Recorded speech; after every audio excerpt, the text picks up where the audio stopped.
Gusto en saludarles, colegas. Es un placer volver a tener contacto con ustedes. En esta oportunidad les voy a hacer la entrega de el- la clase pregrabada perteneciente al cuarto y última sesión.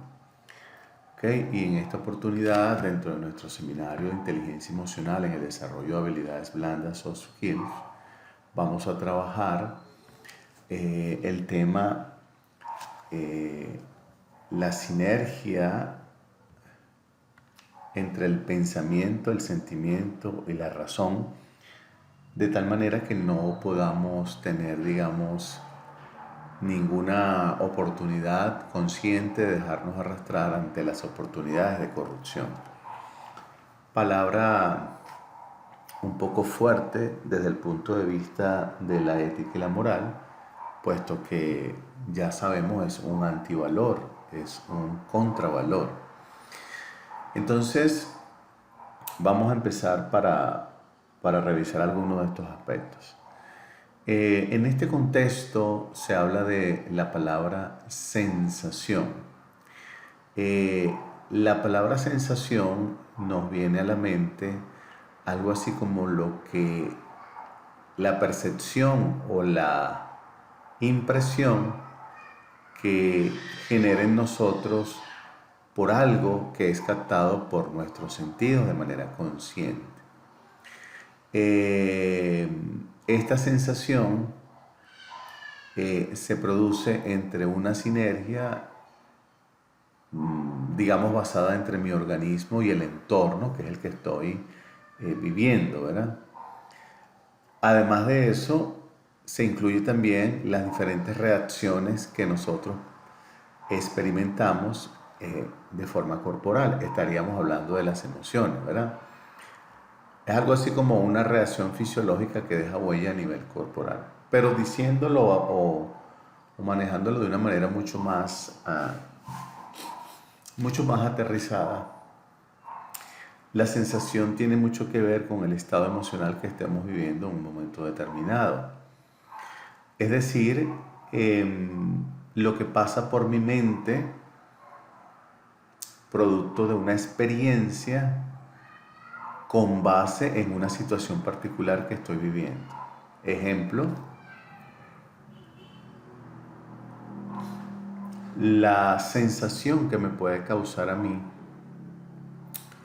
ver, conocer o escuchar que una persona ha cometido un acto de corrupción en donde hay de por medio dinero fácil y fue liberado por la justicia o no fue condenado o, o realmente no recibe, digamos, el castigo que sugiere la ley.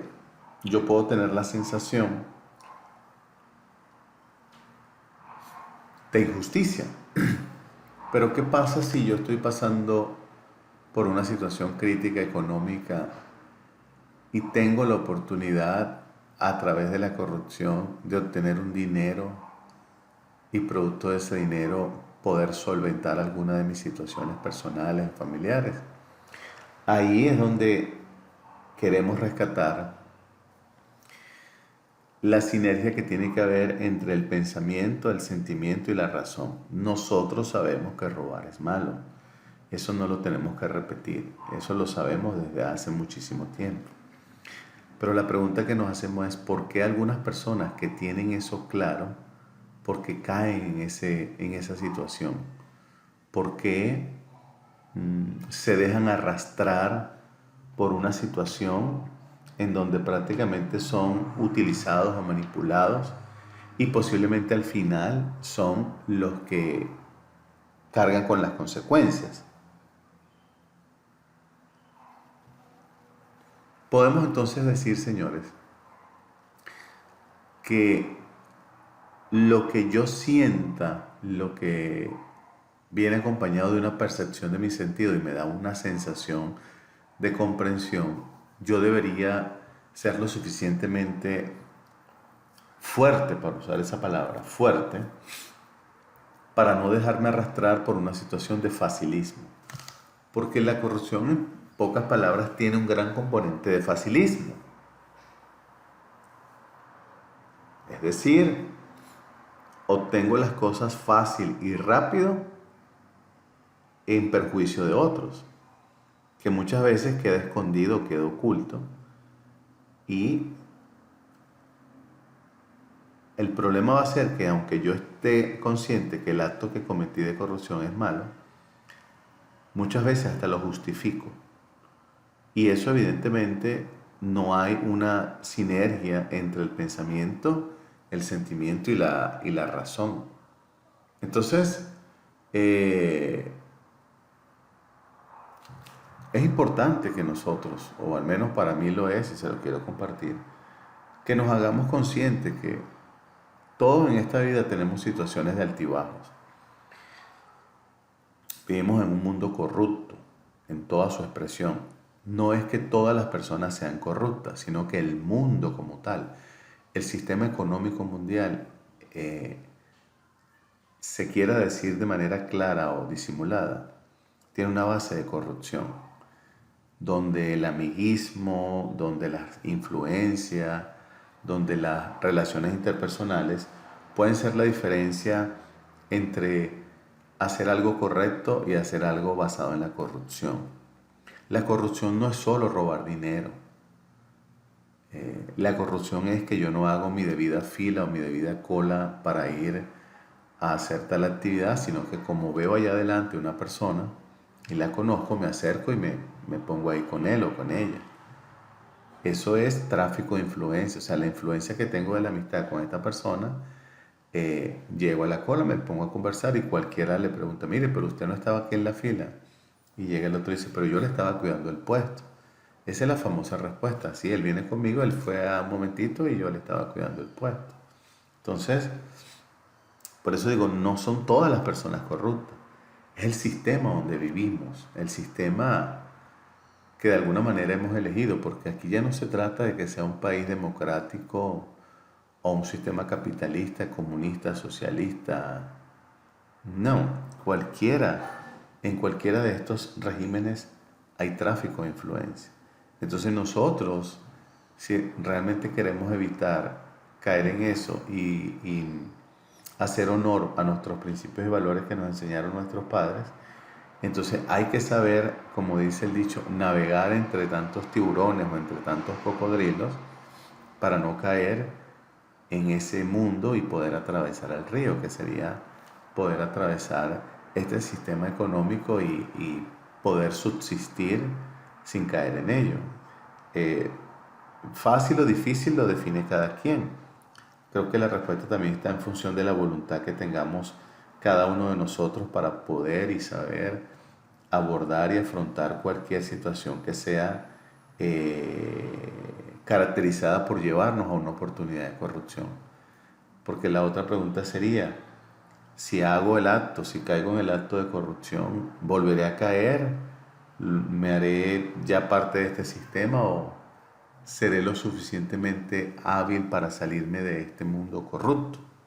¿Okay? Esa es una parte. Luego viene el pensamiento. El pensamiento, como dice allí, es un fenómeno psicológico racional. Es psicológico porque está dentro de lo fisiológico del cerebro. Es racional porque se supone que pensamos basado en un equilibrio de la realidad que estamos viviendo. O sea, yo podría decirle ahorita, yo quisiera viajar al espacio, pero yo utilicé el término yo quisiera, que es distinto a que yo pensara, yo quiero mañana ir al espacio.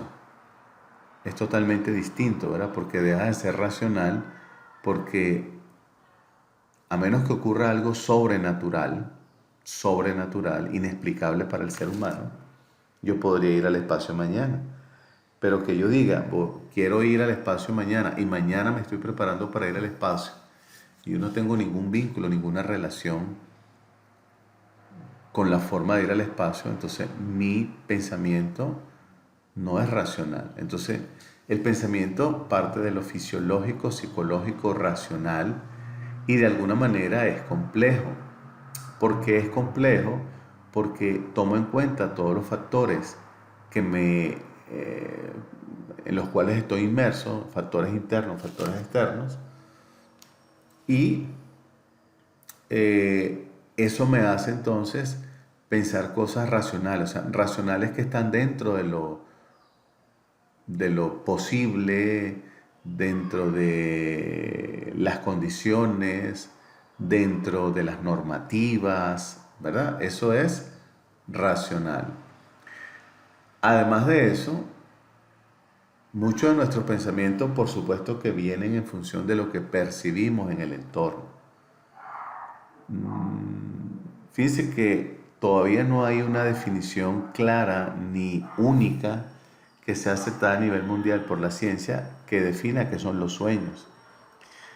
Psicólogos, psiquiatras, pensadores, cada quien da opiniones muy parecidas, pero nunca unísonas de lo que son los sueños, de lo que son los sueños. Lo que sí sabemos es que es un momento en el cual el cerebro está en una actividad bien compleja y que muchas veces nosotros recordamos vagamente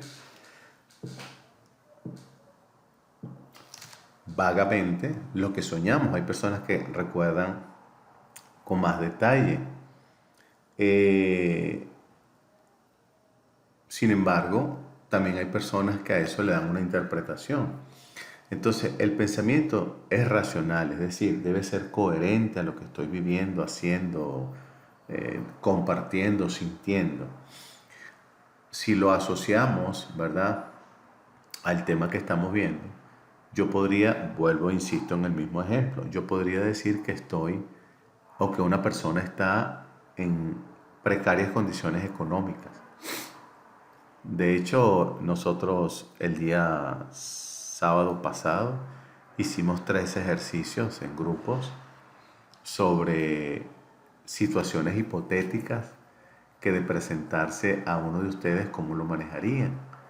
Y habían algunos, recuerdo uno muy emblemático que creo que le correspondió al grupo 1, 2 y 3, que indicaba si estuvieses en una situación precaria en la cual no tienes dinero, has buscado ayuda por diferentes áreas, zonas, familiares, amigos, conocidos, etcétera, no conocidos, pidiendo dinero para alimentos y tus hijos están pues caóticos porque no han comido en muchas horas, y estarías en un supermercado y verías los alimentos, te pasaría por la mente la oportunidad de robártelos, de llevártelos, y de repente puedes hacerlo y no se dan cuenta. Preguntábamos qué nombre se le da a eso. Eso se llama robar. Ahora, ¿fue justo lo que hizo la persona? Eso lo vamos a definir cada uno de nosotros en función a lo que comprendamos y actuemos de lo que es la ética y la moral. Entonces, mis pensamientos, yo soy el primero que los debo colocar en el banquillo del equilibrio para determinar si es bueno o es malo lo que estoy pensando. Porque alguien podría decir, es malo robar, pero si yo me llevo un pote de leche y un poquito de arroz y un poquito de frijoles para darle comida a mis hijos, y cuando yo consiga el empleo voy y pago voluntariamente esto, no estoy siendo un ladrón. Y yo le respondería, pues yo lo veo así, solo que la ética es universal y no acepta matices, o es blanco o es negro. Eres blanco cuando practicas la ética, eres negro cuando la conviertes en un antivalor o en un contravalor. Entonces decíamos que no seas los intermedios, muchas veces vivimos del color intermedio, de los grises. Entonces igual, muchas veces yo puedo pensar y saber que eso es malo, pero cometo el acto. Entonces la pregunta es, ¿qué me lleva a cometer ese acto de corrupción? ¿Será que en ese momento una situación fue más fuerte que mis principios y valores? Eso no se lo voy a responder, eso lo van a responder ustedes, ¿verdad? Luego venimos con el tema de la emoción. Nosotros hemos definido varias veces la palabra emoción, el tema emoción. Y hemos dicho varias veces que son reacciones neuroquímicas y hormonales que suceden en mi cuerpo y que son disparadas o activadas por eventos o situaciones internas a mi ser, en mi entorno o fuera de mi entorno. Y también hemos dicho que la emoción es distinta al sentimiento. El sentimiento es la interpretación que yo hago de la emoción que estoy sintiendo. Cuando yo mantengo relaciones interpersonales en mi empresa, con mis vecinos, en el club, etc., además de estar ejecutando un intercambio de relaciones a través de la comunicación, la escucha y los gestos, yo estoy, digamos, preparado para soltar todas mis emociones. Y el resto de las audiencias también están preparados para soltar sus emociones. Y las emociones van a venir a hacerse presentes en función a lo que yo comunico y a lo que interpreta la otra persona. No olviden que yo puedo comunicar más allá de la voz, puedo comunicar con los gestos y puedo comunicar con los tonos de voz. Por lo tanto, está comprobado que la comunicación en un 67% aproximadamente es gestual, son los gestos que yo emito cuando estoy hablando. En segundo lugar es el tono de voz. Tiene aproximadamente un 14%, 15%. Y el resto son las palabras que yo pronuncio y envío como mensaje. Entonces, estas emociones que yo estoy sintiendo en un momento dado, yo tengo que hacer algo para reconocer que lo que estoy exteriorizando es producto de una incomodidad, por ejemplo, por la carencia de dinero. Entonces, lo que no queremos es que esa emoción, en este caso molestia, rabia o posiblemente ira, que yo tengo y experimento y exteriorizo, sea un escape para caer en la corrupción. Por eso les he enseñado que las emociones no son buenas ni son malas. Lo único malo es no tener herramientas para darle un equilibrio, a esa emoción que estoy experimentando en ese momento dado. Entonces, cuando yo tengo esa capacidad de darle un equilibrio a mis emociones, no estamos diciendo que no se pueda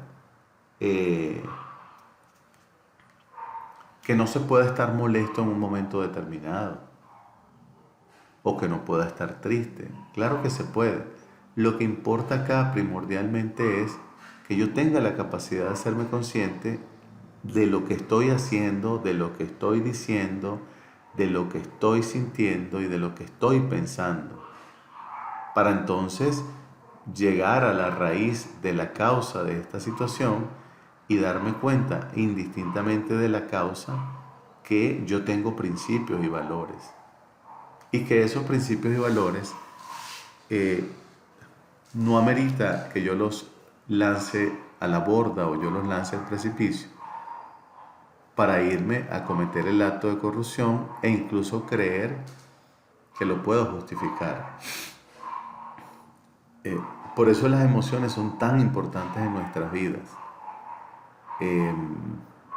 Nos marcan un antes y un después de cualquier situación. Por eso los invito a que, como se lo dije en algún momento de las clases, razonen, piensen, experimenten cuál es la o cuáles son las emociones que a ustedes se les disparan así fácilmente. ¿Qué emoción a mí se me dispara fácilmente cuando estoy en alguna situación producto de decir, escuchar, actuar, sentir, pensar? ¿Cuál es la que más se me dispara? ¿O cuáles son las que más se me disparan? Y cuando tengan clara esa respuesta, entonces ahora pregúntense, ¿qué hago yo cuando esa emoción se dispara y se hace presente? ¿Cómo la estoy manejando? ¿Me trae consecuencias negativas? ¿No me trae consecuencias? ¿Me quedo neutral? Después que la emoción baja a su estado de equilibrio, ¿qué pienso? ¿Qué siento? ¿Qué razono? ¿Cómo veo la situación? Si no logro equilibrar la emoción por el tiempo requerido o algo así como disminuir la intensidad en el menor tiempo, ¿qué consecuencias me trae? ¿Qué herramientas conozco? ¿Qué puedo hacer para darle un equilibrio a esa emoción o a esas emociones? Porque de lo contrario, si yo dejo que la emoción siga su rumbo ascendente, es posible, es posible que entonces pueda yo en algún momento caer en este acto que no queremos llamado corrupción. Eso no lo queremos, ¿verdad? Entonces es importante que tengamos sinergia, es aglutinar, saber y sentir lo que estoy pensando, lo que estoy sintiendo.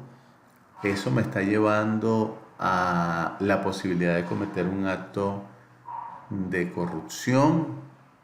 Eso me va a traer resultados positivos. ¿Qué puedo hacer para escapar de esta tentación que me está generando la situación que estoy viviendo y por ende no encuentro un escape? ¿Qué puedo hacer? Entonces, es importante que nosotros tomemos en cuenta estos análisis, ¿ok? Eh, bueno, ya lo habíamos dicho, el sentimiento pasa a ser la interpretación que le damos a una emoción. La interpretación puede darse por un momento, digamos, acelerado de preocupación que me lleva a pensar en posibles soluciones. Y una de ellas puede ser cometer el acto.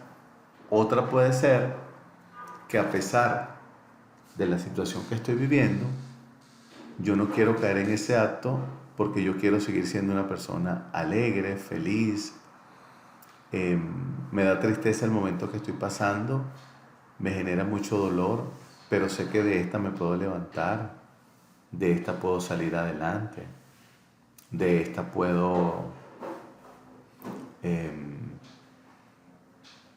aprender y crear condiciones que me faciliten alcanzar posibilidades de éxito y no caer en un acto de corrupción.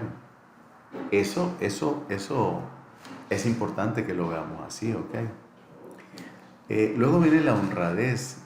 La honradez, evidentemente, es un valor y que se caracteriza por, o tiene una cualidad en la persona, que esta persona obra o actúa de manera honesta, con rectitud, con justicia, justa, podríamos decirlo también. También se puede decir que se basa en el respeto y la valoración hacia los demás. Entonces quiere decir con esto, señores, que la honradez como un valor nos puede ayudar a salir de la tentación de la corrupción y nos puede ayudar incluso a crear una mayor fidelidad con nosotros mismos. ¿Por qué? Porque tenemos la conciencia del bien. Sabemos que la corrupción, la mentira, la falsedad, por decirlo de alguna forma, son opuestos a la honradez, porque la honradez se basa, repito, en que yo actúo para bien. Y la honradez también hace referencia a la justicia, a la rectitud, porque pienso, me expreso y actúo en función de estos valores que son la rectitud y la justicia y la honestidad. Entonces la honradez es un, digámoslo así, es un valor fundamental en la vida, porque está asociado a cómo actuamos. Y lo que no queremos es caer en la tentación de convertir un valor en un antivalor por una situación o circunstancia que posiblemente yo pude haber abordado desde otro punto de vista, haber encontrado una solución distinta y no necesariamente caer en ese acto. Entonces hay que tener cuidado con la honradez. El otro término, el otro valor es la coherencia. Se dice que una persona es coherente cuando actúa de acuerdo a sus principios, a sus valores. Es decir, es coherente en cuanto a lo que piensa, dice y hace. Y una persona que es coherente se va a determinar si eso es así o no de acuerdo a sus actos. Porque yo puedo pensar que les voy a decir algo. Yo les puedo decir algo, pero tal vez no actúo en función de lo que pensé y les diga. Entonces, definitivamente, la coherencia es como ese recordatorio que nos hace el cerebro sobre los principios y valores que tenemos. Yo me imagino que una persona en su primera experiencia practicando un hecho de corrupción y que venga de una familia que le ha enseñado principios y valores, yo me imagino que por la mente le deben pasar muchas cosas, se le deben cruzar muchos pensamientos por eso que está haciendo. Incluso pueden haber pensamientos de justificación, pero lo importante es ser más fuerte que esa tentación, donde la honradez, la ética y la moral salgan a relucir y podamos entonces esa coherencia que pensamos y decimos o mencionamos se pueda hacer presente en hechos y en acciones. Bueno, cuando hablamos de personalidad estamos hablando, ¿verdad?, de los aprendizajes y experiencias que nosotros vivimos desde pequeño y a lo largo de toda nuestra vida, ¿verdad? Perdón. Esas experiencias nos van a moldear o nos van a crear posiblemente formas de pensar, formas de ver la vida y al final eso nos va a llevar a actuar de cierta manera. Entonces lo que queremos es tener una personalidad moral, donde yo nunca olvide los principios y valores e indistintamente de la situación que estemos viviendo, hagamos autoconciencia y saquemos a relucir esos elementos para no caer en actos que luego me pueda arrepentir. ¿Ok? Bien, entonces con esto llegamos al final de esta primera parte. A continuación, dentro de la clase pregrabada número 4, voy a proceder a entregarles un resumen que está contemplado en esta clase 4, un resumen de todos los módulos que hemos trabajado, de todo nuestro programa, para que les sirva de complemento o espero pues que les pueda servir de complemento en su formación. Así que muchas gracias y atentos a el siguiente video de la sesión número 4. Gracias.